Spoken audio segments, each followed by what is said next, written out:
All right, it is great to be here. Today the topic is God-style goals. And that all of you are thinking about resolutions, or maybe you're not. But that's why I wanted to write this today. Well, the other day my wife and I wrote down some goals for the new year, as well as jotting down the tasks that we're willing to do to reach those goals. And over our 40-year marriage, we've realized that every time we write down our goals, we reach them. And the picture our words convey, they have to be personal, positive, and in the present tense. And that's how God designed us. That's how God designed a human to think and to live. We write down our goals and prayers, and we look at them every day together, my wife and I, and we pray about them together. And we set a time limit for each task. And each day or so, we discuss and hold each other accountable. And this is work for us, and it's work for many millions of others for thousands of years. This is not a new idea on my part. About 2,500 years ago, the prophet Habakkuk was told by God to write the vision, make it plain on the tablets, so he may run who reads it. Habakkuk 2:2. And he must have been a man of action, this Habakkuk guy. And about 150 years prior to Habakkuk, a proverb noted, "The plans of the diligent lead only to plenteous," only to abundance. And I love that. That's Proverbs 21:5. The plans of the diligent lead only to abundance. How would you like a plan, to have a plan that led you only to abundance? Well, it's possible. The great Apostle Paul spoke about the mindset and energy that it takes to reach any goal. Quote, "I push myself forward toward the goal to win the prize. God has appointed me to win it." That's Philippians 3:14 from the NIRV. Paul took it personally, pictured it vividly, kept it positive, and spoke in present tense. Now, these are all good things, and this is real good stuff. Paul said he pushed himself toward the prize of that high calling. And, when I upgraded my office, I found one of Josephine and my 20-plus-year-old gold prayer sheets folded and stuck in a book that I seldom use anymore. And it had gotten lost somewhere in a move, days gone by. And half of the goals, needs, or wants, or prayers written on that sheet, had pencil lines drawn through them. And each accomplished task, or each unaccomplished task, didn't. And so I was cleaning out the workspace, so I threw away that sheet because I thought, why have more junk? And a few minutes later, curiosity got the better of me and made me go back into my office, pull it out of the trash, and I had to see what was not crossed off. And I was pleasantly surprised as I read through that list again that every single task that I wrote down, crossed or not, was accomplished and every prayer had been supplied. Way to go, God. Way to go, us. See, all of us know that our super rich Father, who inhabits eternity, has already supplied all of our need. And we're very well aware that the Creator designed each of us to have health and prosperity. We also occasionally grasp the concept that the great supplier of all need exists for us, and He promised us that He will be what we need Him to be. So what do you need? What do you want? He said that He will be it. He will be that supply. He will be what you need Him to be. What do you need? So all He asks us to do is to believe. Simple, right?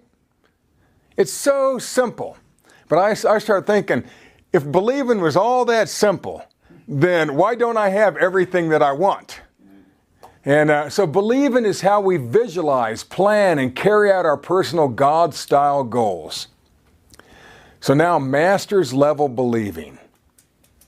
Now, I don't want to make this teaching about faith or believing, but I feel the need to explain it a little bit if you're going to grow into your God-style goal list. And it is something that we have to grow into. And believing, sometimes mistakenly called faith, is being so convinced, so persuaded of your ability to receive something that you take ownership of your lack and take repeated action to locate what God has already given you. You're never a victim when you believe. You're never a victim when you believe. Everyone on earth can believe, not just people who call themselves believers. Okay? Everybody's a believer of something. Faith is similar to believing, except that it has nothing to do with our works. It's God's believing in us as we believe in Him. We were given faith. It was free. Faith drives our belief system. It drives our ethics system, our ethic base. Now, speaking of faith, did you know that the word faith is never used in the Old Testament? Never. And if you do see the word faith in your version of the Bible that you carry around with you, you see, it should always be translated faithfulness in the Old Testament, which is really nothing more than the action side of believing, which is really the important side. Once you set a goal, you got to act on it. Okay? So Old Testament people really got that. They understood it. Believing is a mindset. Believing is a plan. It's an activity. It's a set of tiny habits that take us somewhere and get us things. Just like any God-style goal, believing is always personal, present tense, positive, and easy to picture. And it usually takes another person. It's a lot of P's. You see, believing is how God designed us to think and to act so we can receive what He has already placed so close to us that we can feel it. If you write a goal and you can't see it, you can't envision the whole thing, then you're not there. If you can't feel like you already have it, then it's not a true God-style goal. It has to be bigger than that. Here's a quote. I tell you that if anyone should say to this hill, get up and throw yourself into the sea, and without any doubt in his heart believe that what he says will happen, then it will happen. That's why I tell you, whatever you pray about and ask for, believe that ye have received it, and it will be yours. Mark 11:23-24 from the Phillips. See, that said you believe that you have received it. That's what Jesus was trying to teach them. Now we're talking master level believing here. It's not easy to get your mind to that point because you have to go back to think like a child. We all know little girls dressed up like ballerinas. They're not dressed up like ballerinas. If you ask them, what are they going to say? I'm a ballerina. Or a little kid with a fire hat. He's a fireman. Or a police hat. He's a policeman. I don't know why it's all hats for boys, A baseball hat. I'm a professional ball player. You see? So, but you get the picture. Kids got this down. And then we lose it. It gets ripped out of us through life. And Jesus is trying to get people back to that simple mindset, that vision, and the action towards that goal. See, it may take a bit of practice, but we too can actually believe to reach any and every single goal. So, let's get started. So keep God in your goal setting. Now, every time I begin to get a little too serious about my goals, and I start telling my wife, I need to push a little harder, hon. I need to work a little longer. I need to go in earlier. I need to stay later. I need to make more phone calls. She always tells me to be sure I keep God in my plans. And it sort of makes me mad. But then it sort of doesn't. And, And so, she reminds me that God has supplied our need, and He has done it through the 27 moves in the first 30 years of our marriage. You see, things may have gotten tight at times, but we never lacked. We never went without, not one single time. There was times we moved into a city with the U-Haul that we paid for, and we didn't have a place to stay, we didn't know anybody, and I didn't have a job. Then I had to start over right then. And there's no messing around. You unload the truck, she unpacks it, and I go out and start bidding. And I would just do concentric circles and I'd just go until I got work, and then I would work. And then I'd find another job and another job and another job and keep doing it until I had enough money. And it always came to pass. One of Josephine's favorite verses, probably because she's married to me, is 1 Corinthians 10:13. There hath no temptation taken you, but such as is common to man. But God is faithful, who will not suffer you to be tempted above that ye are able, but will with the temptation also make a way to escape, that ye may be able to bear it. 1 Corinthians 10:13. And see, God's faithful. God's faithful. And if we're faithful, man, that's a pretty good team, isn't it? You see, there's always a way out of any mess. There's always a way out of any mess that we get ourselves into. Just keep God in your plans. Keep God in your plans. Quote, delight yourself in the Lord, and He will give you the desires of your heart. Psalm 37:4. Now, isn't that what we all want? Isn't that what we all want? To have the desires of our hearts? Just think of one right now. What's your top desire? Is it health? Is it love? Is it money? What is it? A vacation? Retiring? What is it? That's what we all want, the desires of our heart. And He said, delight yourself in the Lord, and He will give you the desires of your heart. Well, to delight yourself in the Lord is just, we would say, doing the Word. But how many of those things in the Word are written, they're promises for us? Think about it.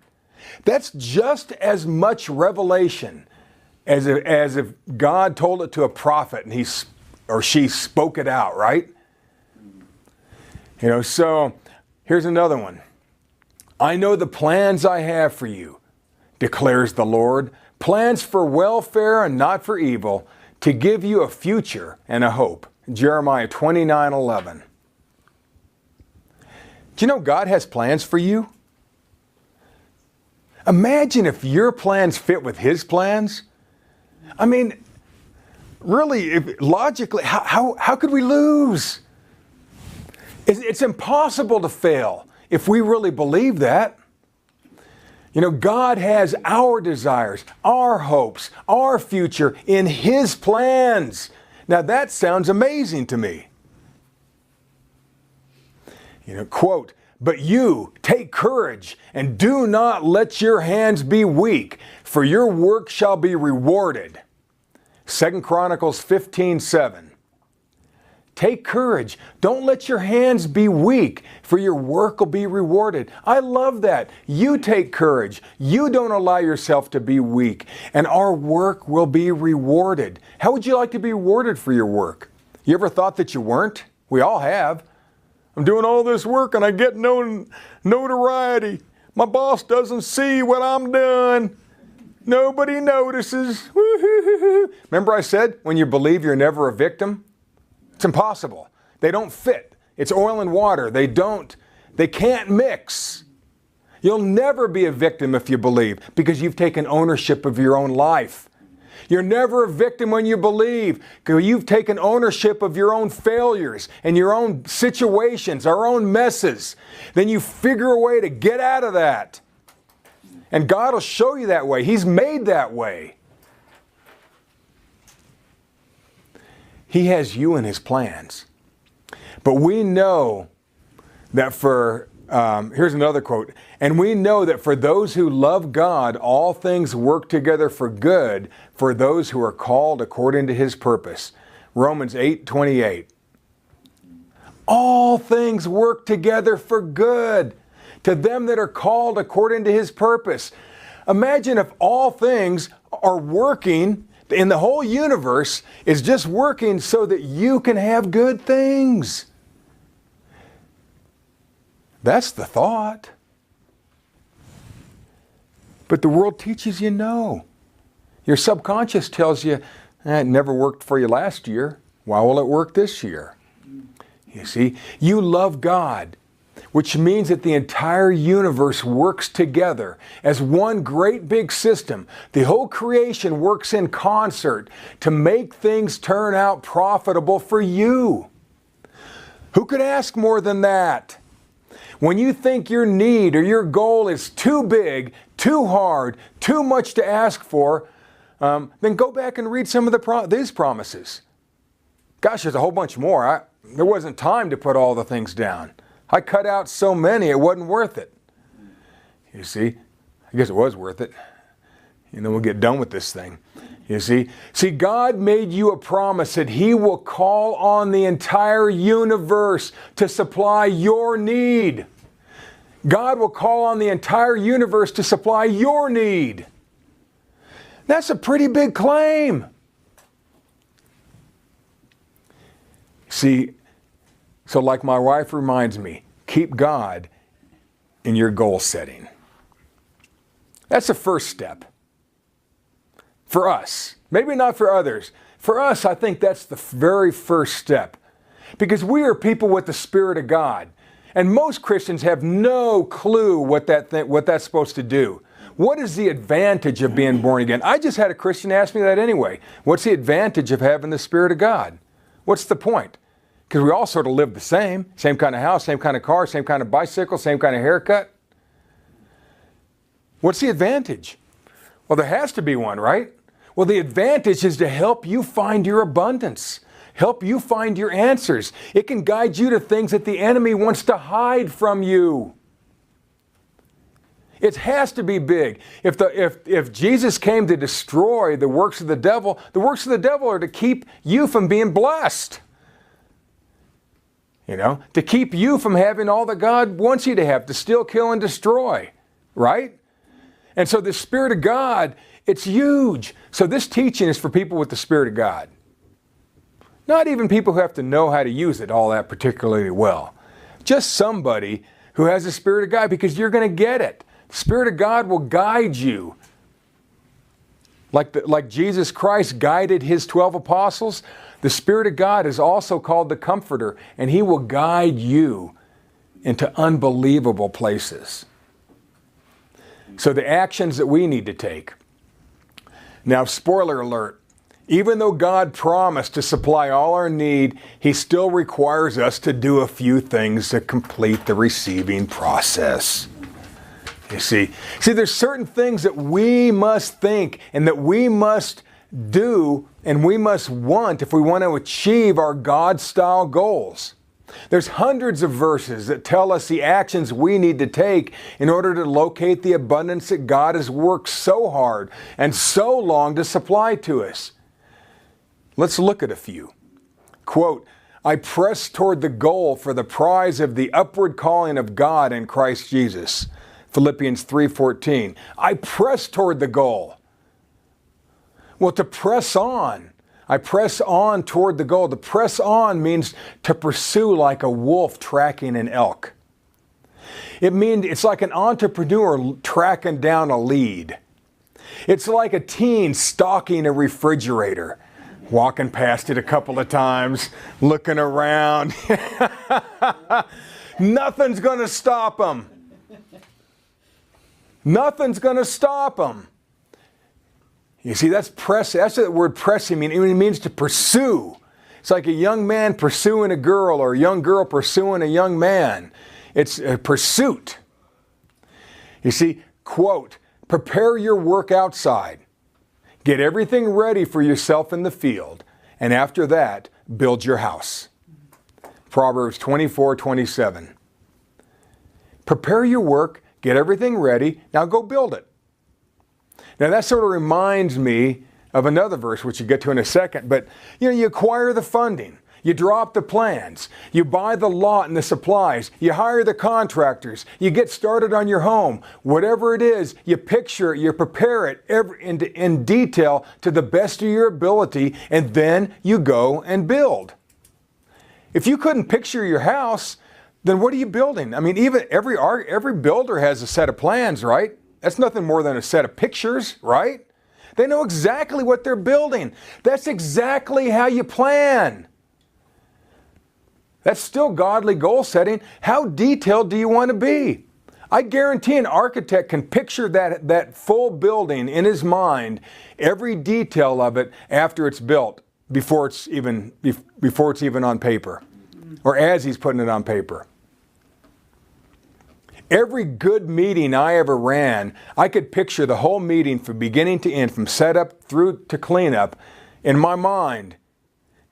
And they always went according to that plan. When I could envision it where that was what was going to happen, then I would make that happen.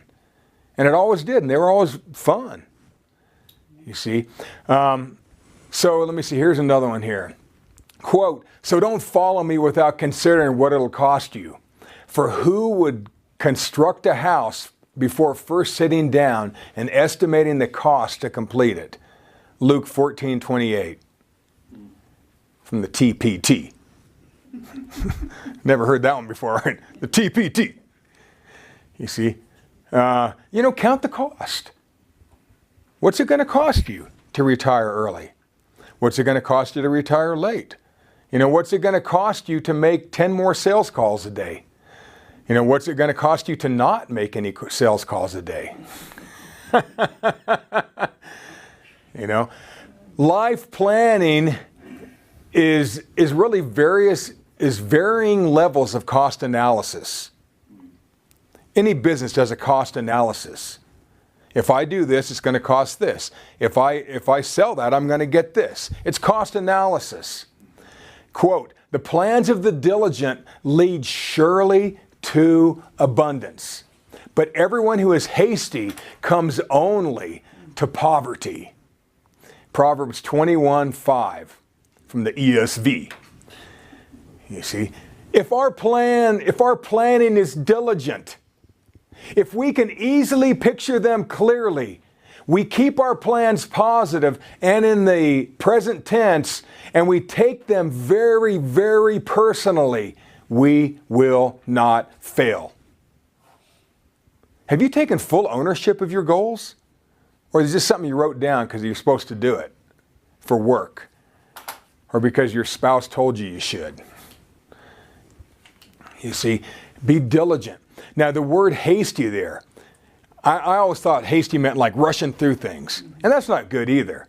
Sometimes you need to rush, but that's not what this means. It doesn't mean here it doesn't mean moving too quickly. Hasty actions that end in poverty really means to think small. Now nobody's going to write a book called The Magic of Thinking Small. The magic of thinking small.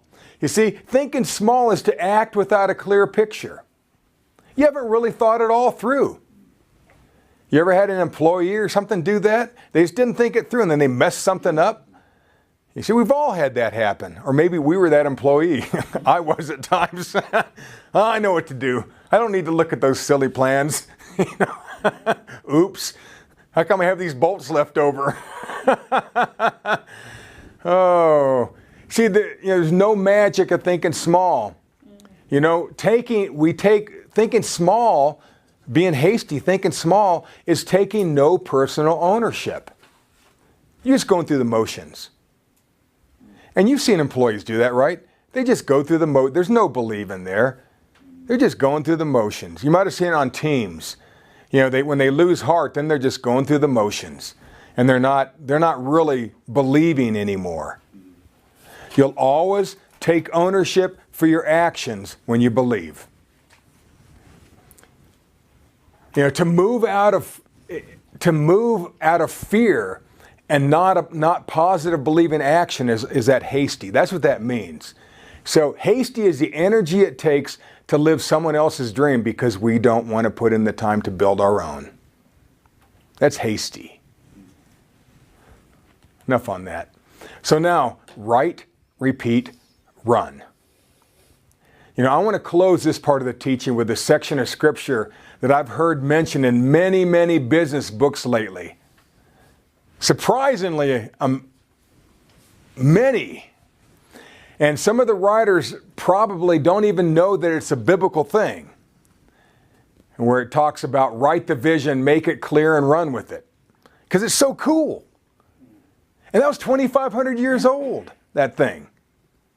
Write it down, make it clear, and now run with it. Pretty cool. And this phrase may have come from, it did come from God speaking to an ancient prophet, like I said, 2,500 years ago.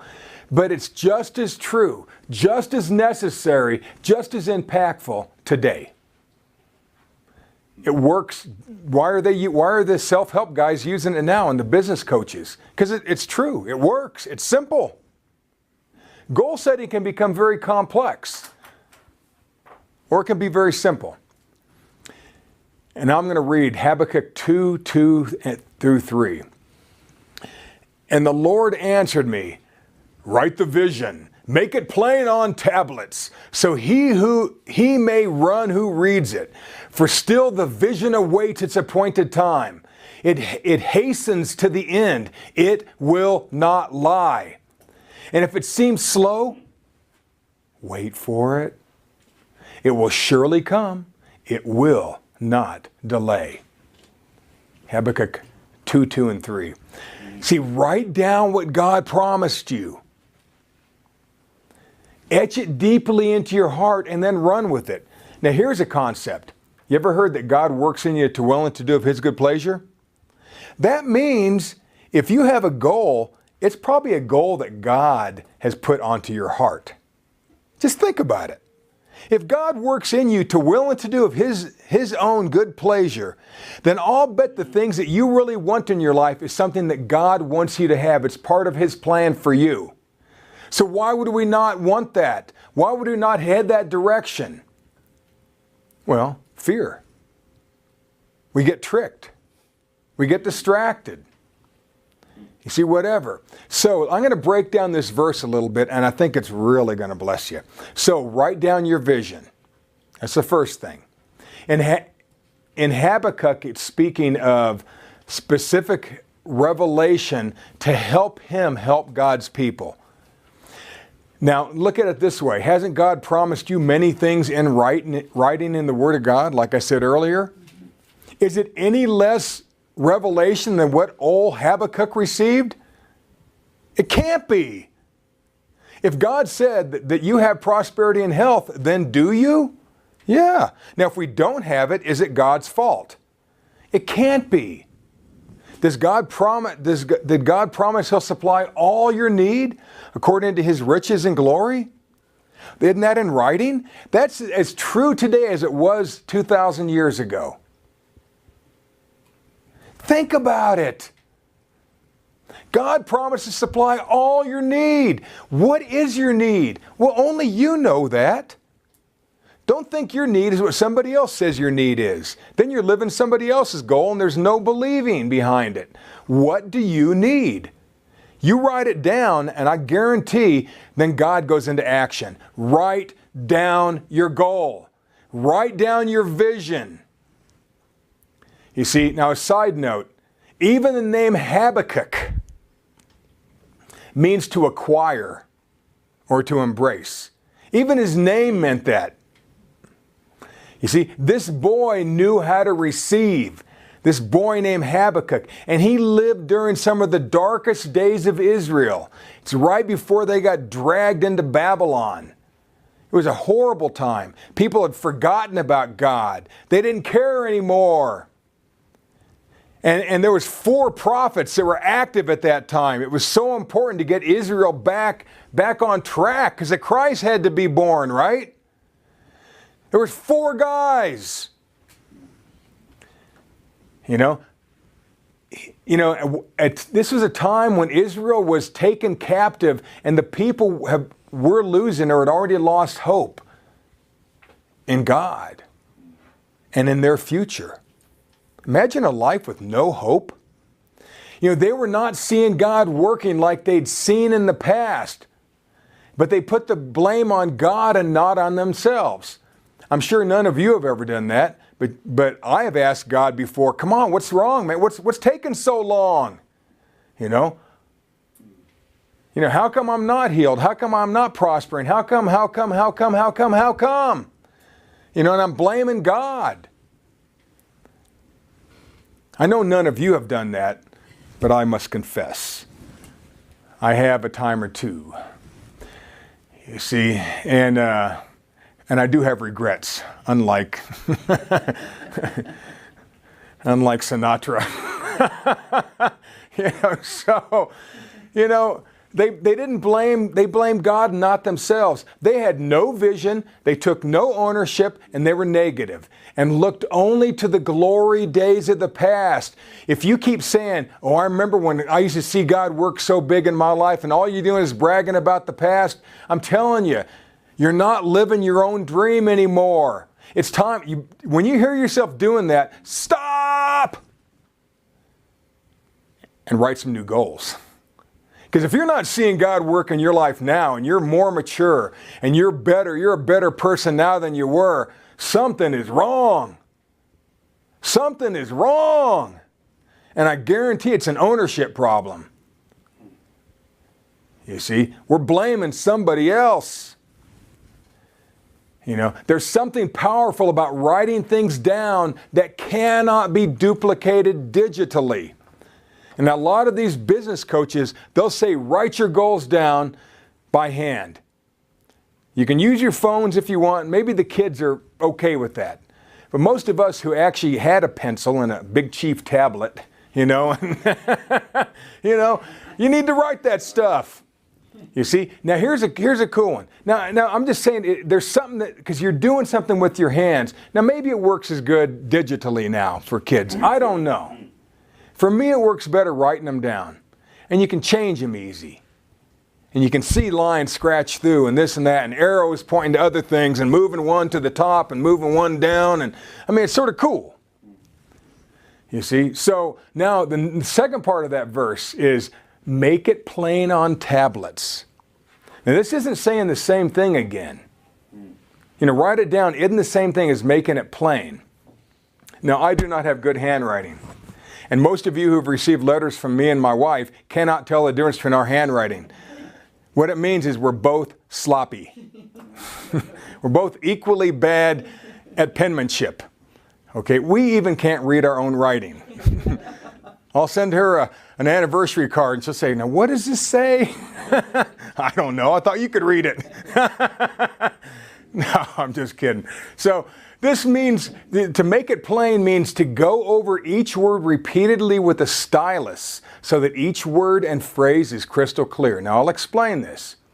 This repetition would etch the words into the tablet and also into the heart of the writer. Read that, would you make sure that it would be very neat and tidy? Yeah. And so they would work and they would work and work and work and make it so it was so easily legible that anybody could read it. You see?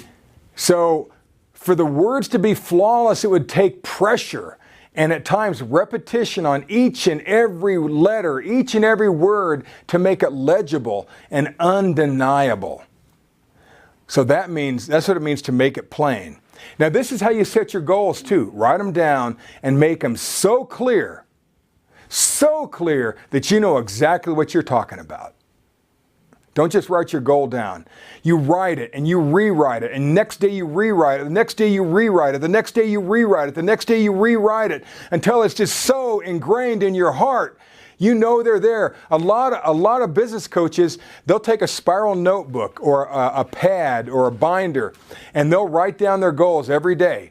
And then the next day, they won't look at the previous day and they'll write them down again. And every day they'll do this every single day, write down all their goals. And after a while, some of them start dropping off. You know why? They got reached. But it's so ingrained in them. It's so ingrained in them if you just write it down every day. Now, me and Josephine, we didn't write them down every day, but we prayed about them every day. We looked at them every day, and we would scratch through them as we got through them if it happened every day. You see? And so I'm not saying which is better. I'm not going to tell you today one technique of goal setting that works, because there's thousands of them. And I looked at so many that I really wanted to teach today. You see? But then I realized, don't do it. Because then people are going to think that's the way. There isn't a way. My way is a piece of paper and a pencil. Other people use a pen. Some people use a cell phone. I don't care. There's probably 1,000 apps on goal setting. I don't care. If you're going to use it 1,000 days in a row, then it's good. If you can use it for one day, it's not so good. Or as I just heard recently, it's better to do one thing 1,000 times than 1,000 things one time. You know, do it over and over and over and over and over. That's what that's talking about. Now, the final part of this, so that he may run who reads it. You know, there are two reasons to run in that day and time. Just two: fight or flight. You see, Israel didn't have sports. They didn't do sports. It wasn't like that. It's fight or flight. You know, we may run away from danger, or you may run toward danger. Right? People in the military, cops, different people, they run toward the problem. Firemen, they run toward the problem. Nurses, doctors, they run toward it. Whereas a lot of people run away from stuff. You see? Maybe for good reason. You see? In the days before cell phones, a messenger would read the meticulously engraved tablet until he or she memorized it. They didn't take it. They had to memorize it. And then they would run as fast as they could to communicate it clearly and exactly. And then the hearers would then run to help. Then the people who heard them would run to hide or run to help somebody else. Sometimes a messenger would come through: danger, get out of town, hide. Well, then people, if they listened, they were safe. So I love verse 3. Quote, if it seems slow, and we're talking about God's answer. If it seems slow, wait for it. It will surely come. It will not delay. And we all feel this way at times. Why is it taking so long? God says, wait for it. Wait for it. Wait for it. Wait for it. And then bam, here it is. I got it. Right on time. The old quote says, God's seldom early, but he's never late. You ever heard that? You see, God's always right on time. As long as we put in the time. We still have to do something. That's the whole point of this. You know, you write it, you repeat it, you run with it, you wait for it, and you receive it. Write, repeat, run, wait, receive. You see, now a few tips on God-style goal setting. I'm not going to say much about this, but you know, I know it's very Zen to live in the now. And I know that all of you Zen masters out there are looking for ways to make your now a little bit more pleasurable.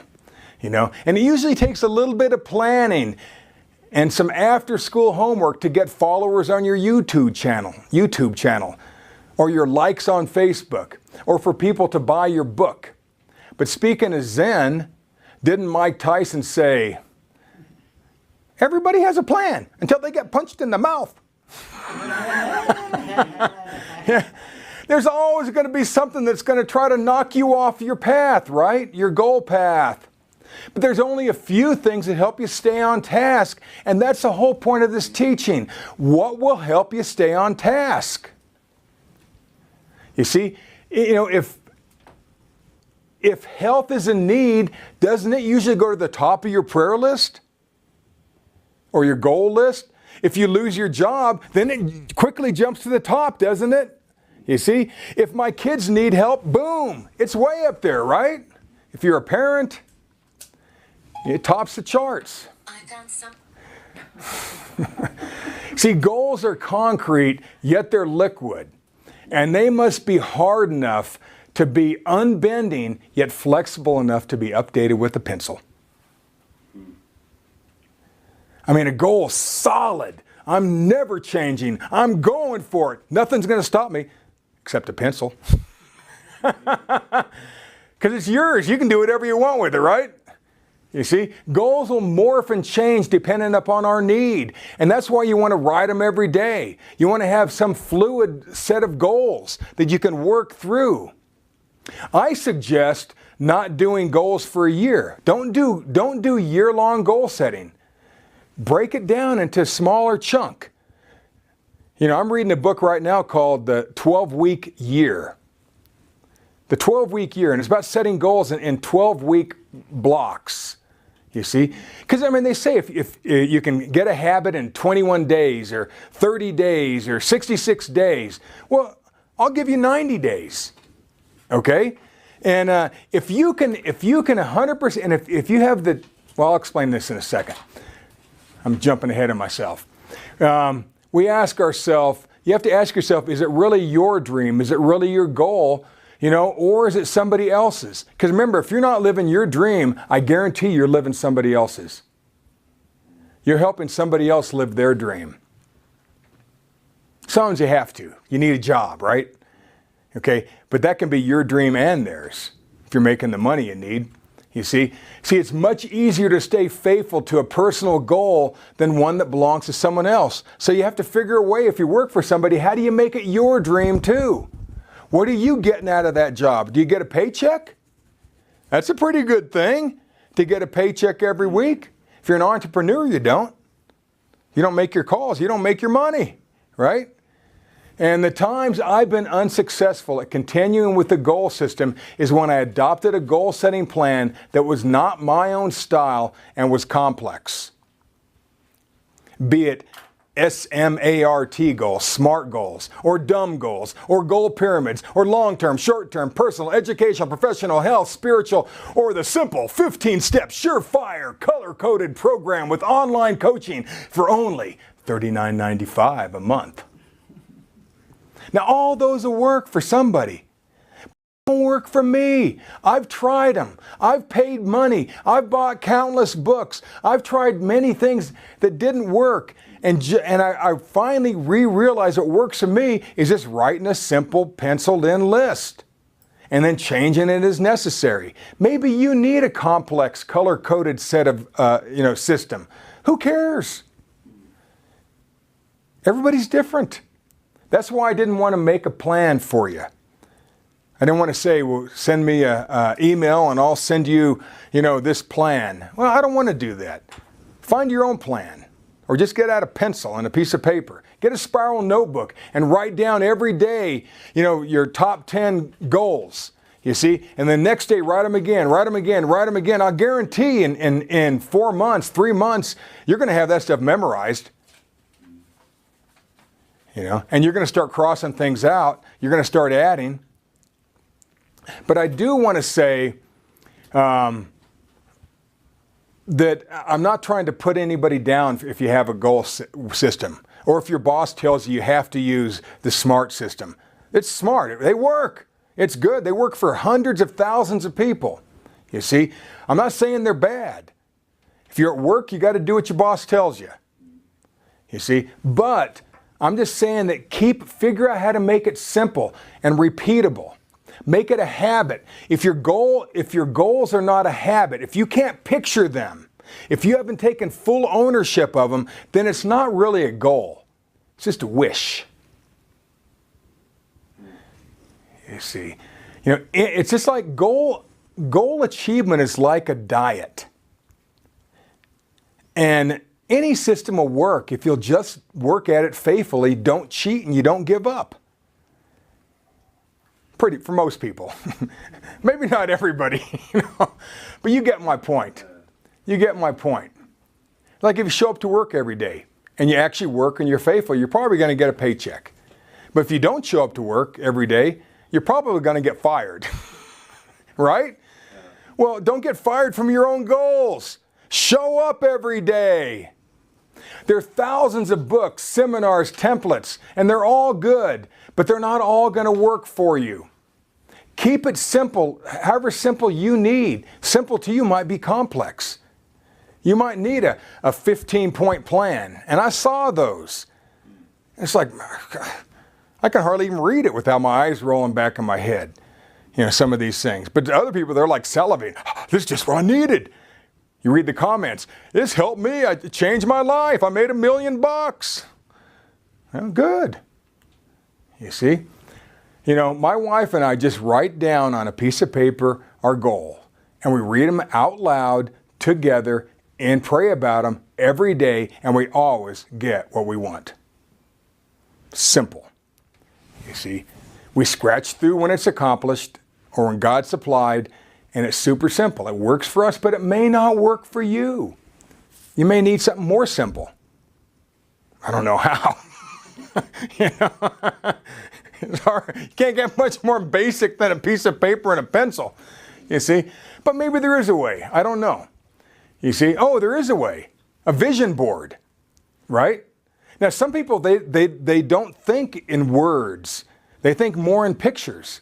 And so they go in, they want to lose weight, they picture somebody with a body like they want, and they cut it out of a magazine, and then get a little thing of their head, and they put it on there, and they put their head on a cruise boat, and they're hanging over the edge with all the friends that they want to take, and then they do that, and they make this vision board, or this picture board, and that's okay too. That's still goal setting. You look at that every day, pretty soon you can picture yourself on the boat, or in that body. I don't care. It doesn't matter. Maybe you do more than one thing. But one thing, what I'm going to do this year is I'm going to have like 3 goals or 5. I'm not going to have any more than that. Because that's what I've been doing the last few years. I decide I'm going to change 1 or 2 things. Like start running every day, or I'm going to read every day, or whatever. And I made that a habit after a few months. I don't have to think about it. I went gluten-free. I don't have to think about it. I'm gluten-free. I don't need to be, but I am. Why? Help me maintain my weight through the holidays. That's the only reason I did it. But then my plantar fasciitis disappeared. Who knew? Who knew it caused inflammation in me? I don't know about you. Maybe it works better, helps you. The point is I change different things, but I'm going to write down like 3 to 5 things. Personal, financial, health, whatever. And then I'm going to only have 2 or 3 little bullet points under there, which are my tasks. And when you write a goal, write it in the present tense. It's not like, I don't want to be fat anymore. Well, that's not a goal. That's not a goal. I'm so sick of being fat. I hate being fat. You see? You don't do that.